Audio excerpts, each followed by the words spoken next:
Hello everyone, my name is Eric. I'm a limited licensed master social worker and psychotherapist. I've been working with children, youth, and adults for 10 years. In this week's episode of So, You Want to Learn Psychology? We're finally going to be taking a look at Carl Jung's defining work, Psychological Types. At this point in the series, the importance of understanding the psychological types has been mentioned in a couple videos, and to continue the series without getting to the heart of that text would make for a needlessly confusing omission of important context for virtually every aspect of analytical psychology. As mentioned in the previous video about dream interpretation, a bit of knowledge of the psychological types applies not only to our outer conduct and our attitude towards ourselves and the world, but it also applies to our inner world. I'll share an example of a personal little dream that I interpreted using aspects of the psychological types.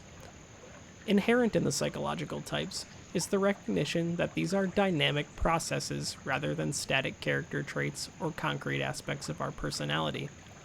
They move and flow throughout our psyche, and they can cause tension due to their, at times, contradictory nature. These contradictions can be most easily understood with the main example of differentiation between the types, beginning with extroversion and introversion. Jung writes, "In my practical work with nervous patients, I have long been struck by the fact that besides the many individual differences in human psychology, there are also typical differences. Two types especially become clear to me. I have termed them the introverted and the extroverted types. When we consider the course of human life, we see how the fate of one individual is determined more by the objects of his interest, while in another it is determined more by his own inner self, by the subject. Since we all swerve rather more towards one side or another, we naturally tend to understand everything in terms of our own type. While our contemporary understanding of introversion and extroversion is usually misrepresented by the question, would you rather read a book or go to a party? This misrepresentation actually speaks more to our desire to be social rather than to our truly introverted or extroverted nature. We'll come to understand that an extremely extroverted person could be intensely well-read and consumed by the desire for rational knowledge that promotes his self-interest by becoming more financially and socially valued. Just as well, an extremely introverted person could have so much charisma and command so much respect from a group of followers that you would mistake him for an extroverted type. Ultimately, however, Jung says, the psychology resulting from these contrary standpoints, the object-oriented extrovert or the subject-oriented introvert, must be classified as two totally different orientations. The one sees everything in terms of his own situation, the other in terms of objective events. It is more historically and conceptually accurate to describe introversion and extroversion as processes of value determination rather than social preferences.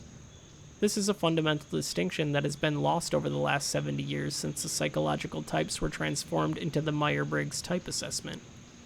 The MBTI has effectively turned a wellspring of clinical insight of personality differences into childish pop psychology. The history and controversy of the assessment can be found in the documentary Persona on HBO Max. I will not speak to the accuracy of or the political motivation behind the documentary, but I will say that the information presented in the documentary is a convoluted mixture of valid historical facts and modern toxic politics. Take away what you will. Carl Jung proposed not 16 different personality types, but 8. He distinguished them according to their primary, auxiliary, and inferior functions. He also did not include judging and perceiving, which are considered aspects covered by sensing and intuiting, respectively. The 8 types were extroverted thinking, extroverted feeling, extroverted sensation, and extroverted intuitive, and introverted thinking, introverted feeling, introverted sensation, and introverted intuitive. These distinctions go against our modern understanding of the psychological types because we consider intuition and sensation to be parts of our psychological type and not to be different types altogether. Jung differentiates the types by categorizing them as rational and irrational types. The clearest example of a rational type would be an ESTJ, because all of their functions prioritize rational and logical processes. Extraversion is value towards objects and objectivity. Sensation is based on our 5 observable senses, and thinking is a rational, reasonable, and mostly logical function. An irrational type would be its opposite, an INFP. This is called irrational because introversion represents a value towards subjective experiences that are anecdotal and personal. Intuition's primary function is to recognize possibilities, or as Jung puts it, mediates perceptions in an unconscious way, a kind of instinctive apprehension, no matter what the contents, and feeling as a function that relates to things, people, situations, etc., primarily with affects and not thoughts. These affects may not always be logical, rational, or reasonable, as is assumed by the thinking function. This is how these functions are determined to be rational and irrational. While an in-depth discussion of the 8 types is beyond the scope of this video, I will mention some distinctions Jung makes between extroverts and introverts, which helps us conjure up familiar images of people we likely know. Should we seek to learn more about the individual types, I would obviously recommend reading Psychological Types, as well as Psychotherapy by Marie-Louise von Franz, and Lectures on Jungian Typology by von Franz and James Hillman. They're great resources for understanding the intricacies and unique manifestations of character type behavior. Jung says about the extroverted orientation, when orientation by the object predominates in such a way that decisions and actions are determined not by subjective views but by objective conditions, we speak of an extroverted attitude. When this is habitual, we speak of an extroverted type. If a man thinks, feels, and acts, notice that this is a concept of CBT triad in 1921, and actually lives in a way that is directly correlated with the objective conditions and their demands, he is extroverted. His life makes it perfectly clear that it is the object and not his subjective view that plays the determining role in his consciousness. Naturally, he has subjective views too, but their determining value is less than that of the objective conditions. Consequently, he never expects to find any absolute factors in his own inner life, since the only ones he knows are outside of himself. These are the types of people who merely relate to themselves and rarely experience themselves. One's life is a web of relations to outer objects, myself as related to my financial and social position, myself as related to my political party, myself as related to my acquisition of or lack of an intimate partner. The outer object determines the value. Jung writes, the moral laws governing his actions coincide with the demands of society, that is, with the prevailing moral standpoint. If this were to change, the extrovert's subjective moral guidelines would change accordingly, without this altering his general psychological habits in any way.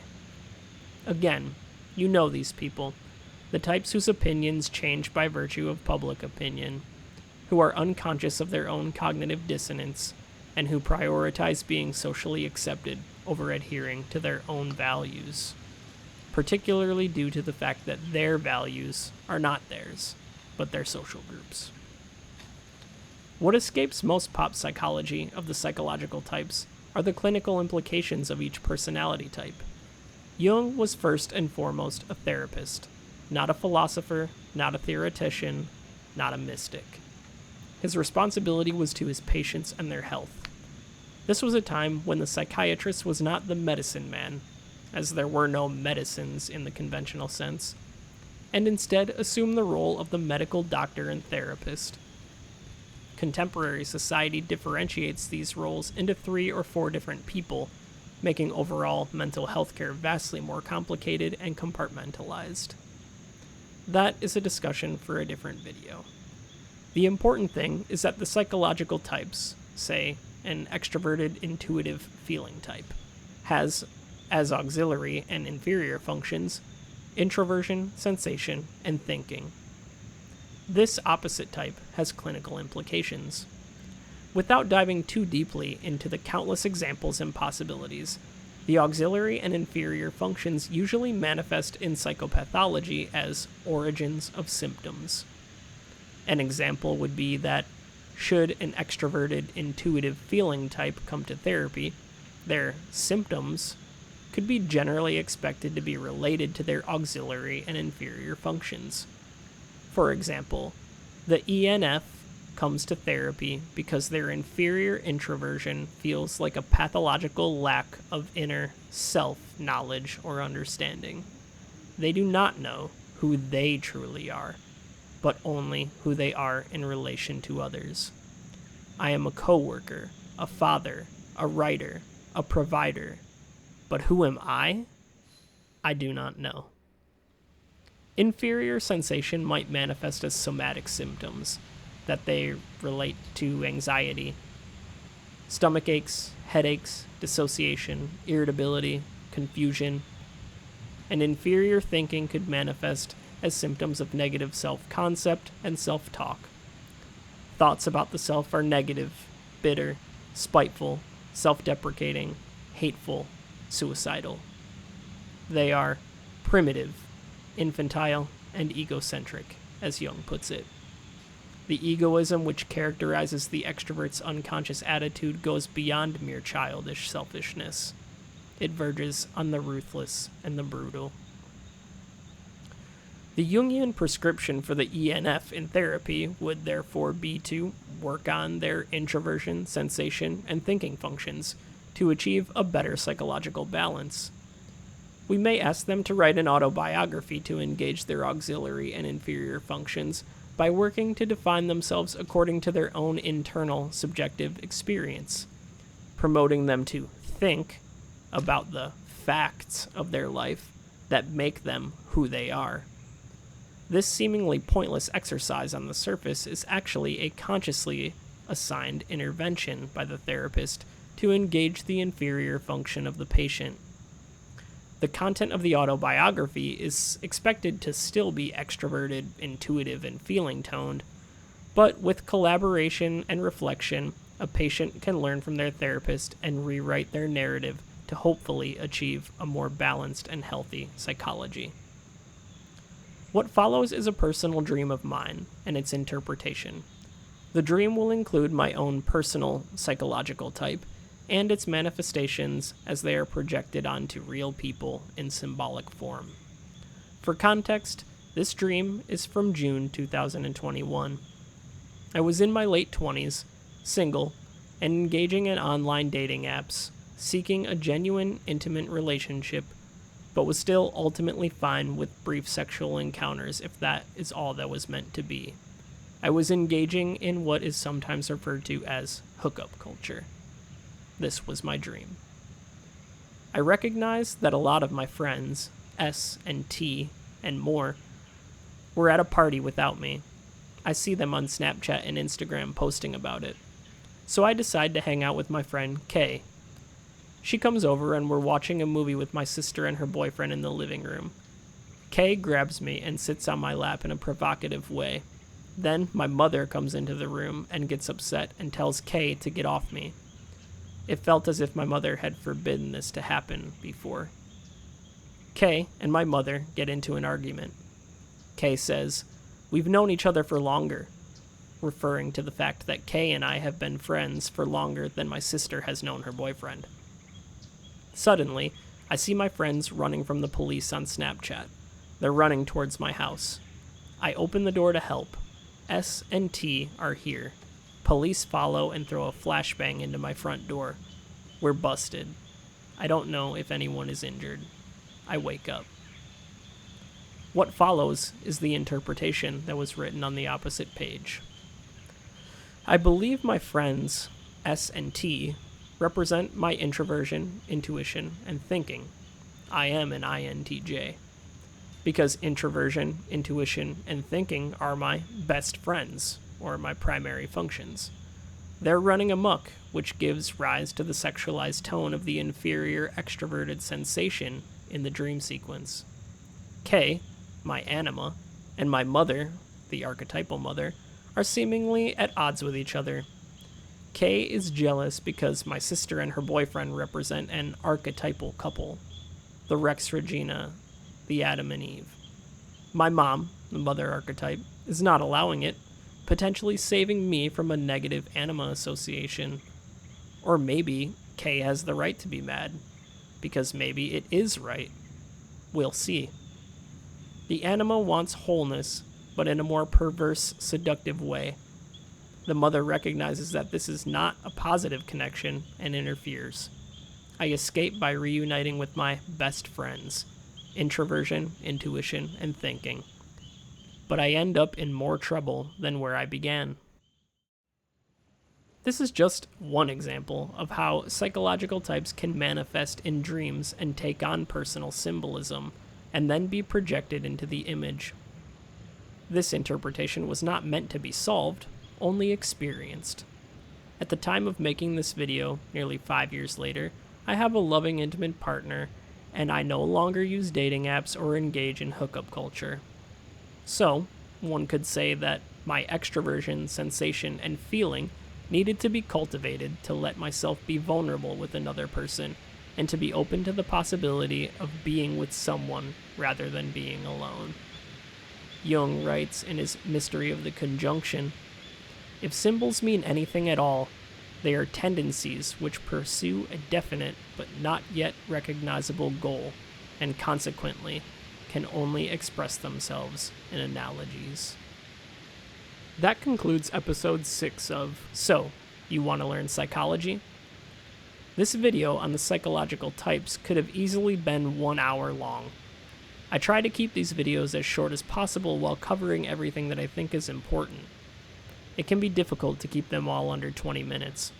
But if you'd be interested in longer, more in-depth videos with deeper dives into particular books or topics, please let me know in the comments.